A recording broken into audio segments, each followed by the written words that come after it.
오늘 함께 보실 하나님의 말씀은 마태복음 9장 1절에서 8절 말씀입니다. 예수께서 배에 오르사 건너가 본 동네에서 이르시니 침상에 누운 중풍병자를 사람들이 데리고 오거늘 예수께서 그들의 믿음을 보시고 중풍병자에게 이르시되 작은 자야 안심하라 내 죄 사함을 받았느니라. 어떤 서기관들이 속으로 이르되 이 사람이 신성을 모독하도다. 예수께서 그 생각을 아시고 이르시되 너희가 어찌하여 마음에 악한 생각을 하느냐. 내 죄 사함을 받았느니라 하는 말과 일어나 걸으라 하는 말 중에 어느 것이 쉽겠느냐. 그러나 인자가 세상에서 죄를 사하는 권능이 있는 줄을 너희로 알게 하려 하노라 하시고 중풍병자에게 말씀하시되 일어나 내 침상을 가지고 집으로 가라 하시니 그가 일어나 집으로 돌아가거늘 무리가 보고 두려워하며 이런 권능을 사람에게 주신 하나님께 영광을 돌리니라. 오늘 본문은 중풍병자와 예수님의 내용을 다루고 있습니다. 중풍병은 쉽게 말해서 온몸이 마비가 되어서 움직이지 못하는 병입니다. 이 사람이 어떻게 중풍병자가 되었는지, 얼마나 오랫동안 걷지 못했는지는 알 수 없습니다. 그가 얼마나 오랫동안 침상에 갇혀 살았을지도 감히 말할 수 없습니다. 그러나 이 중풍병자는 언제부턴가 주변에서 예수님이라는 분께서 문둥병을 고치시고 중풍병자를 고치시고 그 외에 다양한 병을 고치셨다는 소문을 전해 들었을 것입니다. 소망이 없던 중풍병자는 아마 그 소문을 듣고 그 소문을 통해서 마음속 깊은 곳에서부터 작은 소망을 품기 시작했을 것입니다. 예수님은 나를 치유하실 수 있겠구나. 내가 예수님을 만나면 다시 걸을 수 있겠구나. 이러한 소망이 마음속에서 점점 커져갔을 것입니다. 그는 그렇게 친구들에게 예수님께 데려가 달라고 부탁을 했을 거고 그들도 동일한 소망을 가지고 함께 예수님께 왔을 것입니다. 2절을 보시겠습니다.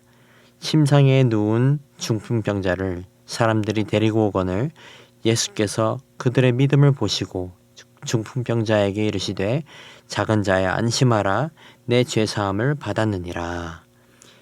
예수님 앞에 나타난 중풍병자와 그를 데리고 온 사람들을 보시고 예수님은 그들의 믿음을 보셨다고 하셨습니다.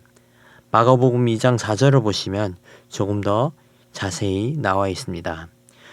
마가복음 2장 4절 무리들 때문에 예수께 데려갈 수 없으므로 그 계신 곳에 지붕을 뜯어 구멍을 내고 중풍병자가 누운 상을 달아 내리니 중풍병자와 그의 친구들을 소망을 품고 예수님께 치유받기 위해서 생각지도 못하는 일을 했습니다. 사람들이 너무 많아서 예수님이 계신 집으로 들어갈 수 없었기 때문에 중풍병자의 친구들은 지붕을 공략한 것입니다. 지붕을 조심스럽게 파내어서 그 친구들이 환자를 예수님 앞으로 내렸던 것입니다. 이 모습을 보고 예수님께서 그들의 믿음을 보셨다고 하신 것입니다. 예수님에게로 가면 될 것이다 라는 믿음, 예수님은 치유하실 수 있으시다 라는 믿음, 그 믿음을 예수님은 보시고 작은 자야 안심하라 라고 위로하시고 먼저 죄사함을 주신다고 하셨습니다. 그런데 중풍병을 치유받기 위해 소망을 안고 내려왔는데 예수님께서는 위로를 하시더니 갑자기 내 죄사함을 받았느니라 라고 하신 것입니다. 왜 예수님이 다리를 고쳐주시지 않으시고 죄사한다고 하시는 거지? 예수님이 다른 사람에게 하고 있는 말인가? 지금 내게 필요한 것은 치유된 다리인데 죄사함이 웬 말이지? 이 중풍병자는 아마 이러한 생각들을 했을 것입니다. 그런데 성도 여러분, 우리도 이러한 비슷한 상황을 경험한 적이 있을 때가 있지 않습니까? 힘들고 어려운 상황에 처했을 때 기도로 주님께 구하고 그것을 마음 가운데 소망하고 있었는데 응답하신 것은 전혀 다른 것을 허락하신 그러한 경험을 하신 적이 있습니까? 성경을 보면서 깨닫게 되는 것은 때로는 하나님께서 우리에게 주시는 응답은 우리의 기대와는 다를 때가 있습니다. 그러나 그 또한 하나님께서 선하신 일을 행하시기 위한 응답입니다. 그리고 그 선하신 일은 바로 우리에게 가장 중요하고 가장 필요한 것을 허락하시는 것입니다. 오늘 본문에서 등장하는 중풍병자에게는 다리의 치유도 필요했지만 그것보다도 더 중요했던 것은 참된 영혼의 치유, 구원이었습니다.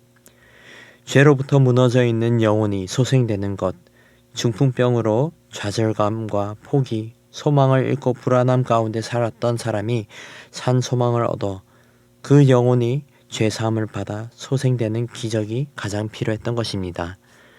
더 나아가 하나님과 함께하는 그 자리에 평강이 있다는 것을 아는 것과 하나님께서 우리를 자녀 삼아 주신다는 삶 소망이 중풍병자의 다리의 회복보다 더욱 필요했기 때문에 예수님께서는 가장 먼저 치유하신 것은 바로 그 사람의 영혼이었던 것입니다.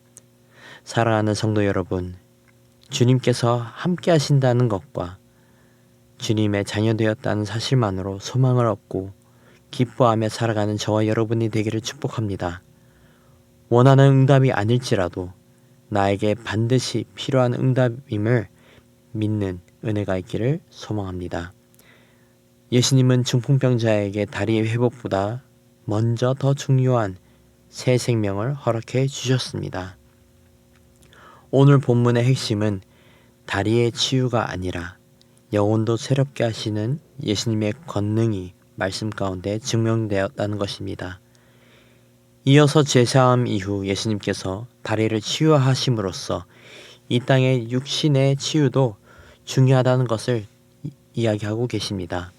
그러나 여전히 하나님께서 육신의 치유보다 더 중요하고 더 귀한 것은 바로 영혼의 구원이라고 오늘 본문에서 그리고 성경 전체에서 말씀해주고 있습니다. 사랑하는 성도 여러분, 하나님의 죄 사함으로 우리 삶 가운데 새 생명을 주시는 은혜가 있기를 소망합니다. 예수님이 행하신 치유의 기적은 단순히 중풍병자를 걷게 하는 것이 아니라 그 사람의 영혼을 살리는 것이었습니다. 치유하시는 권능과 구원하시는 권능을 가지시고 중풍병자에게 죄사함을 통해 새 생명을 주신 예수님을 찬양하며 의지하며 나아가는 저와 여러분이 되기를 소망합니다. 기도하겠습니다. 사랑의 하나님 감사합니다. 예수님께서 이 땅 가운데 오셔서 가르치시고 치유하시고 먹이시고 구원하시는 은혜를 베풀어 주심에 감사를 드립니다. 우리가 주의 긍휼하신 은혜로 새 생명을 얻었다는 것을 늘 감사하며 살아가게 하옵소서. 중풍병자에게 죄사함을 허락하시고 산 소망을 허락하셨듯이 우리도 동일한 소망으로 살아가는 은혜 허락해 주시옵소서. 예수님께서 행하신 일을 보고 함께 천국 소망을 품으며 이 땅 가운데 참된 주의 자녀로 살아가는 지혜와 능력 허락해 주시옵소서. 감사합니다. 사랑합니다. 이 모든 말씀 우리 주 예수 그리스도의 이름으로 기도드렸습니다. 아멘. 이 시간 말씀을 붙들고 기도하시면서 공동 기도 제목으로 부산과 민족과 한 주간의 승리를 위해 기도하시겠습니다. 부산과 한국과 한국교회의 부흥과 교계 모든 지도자들을 위해 기도해 주시고 우리 성도들이 한 주간 늘 주님 은혜 가운데 승리할 수 있도록 기도하시겠습니다. 마지막으로 코로나의 종식과 우크라이나의 전쟁의 종식을 위해 함께 기도하시겠습니다.